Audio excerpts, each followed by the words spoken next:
quite risk averse Yes. people. Within reason, yes. And yes. whenever we're working either with ourselves on business things in our own space, yeah. or with clients, our way of working as well, the best way to actually get through these fears and deal with the risks is to actually be informed and make good decisions. Look the tiger in the eye. Well, it's not scary if you can, like you say, you confront it and say, okay, I'm nervous about this. How do I mitigate the risk? How do I, like for instance, it might shock people who work with me because I'm so pedantic with my legal work, but I cannot stand the operational side of a business, as in that is not my... That's not your skill set. Systems, processes. You could do it.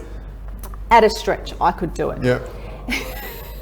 So that is a big fear to me if I were to take on a business that needed a lot of systemization, a lot of processes, a lot of ops. Yep.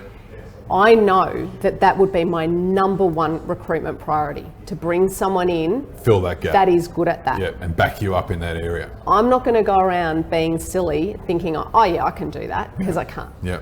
So, that's scary to me, but I know I can plug that gap with someone who is much, much better and has those skills. But would you see that as a weighing of fear and risk, to say, I'm scared of doing it myself? Yeah. Sorry, I'm scared of hiring someone and adding the overhead cost, but I'm more scared of having to run an operation on my own. Well, that's right. Yeah. And you can see the value. Okay, well, if I've got, two heads are better than one, or whatever, if I've got this wealth of expertise, it's not all going to be in me. We can't do everything. No, we can't. And I think that's where that is, like, this is the thing that sets you free in the end. Yeah. When you come up to the line of comfort, which I've actually made up today, but let's assume that I've been thinking the line of comfort.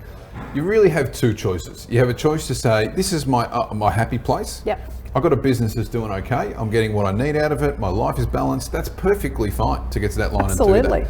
Once you step over that line of comfort, you need to prepare to say, there's a whole bunch of stuff I don't know. I've got to assume I don't know anything, and I'm going to need a lot of help. So you've got to decide, I'm either going to go partners, or I'm either going to go staff. I'm going to probably need to take on some debt. I'm going to need to be all that stuff. Now, I understand super producer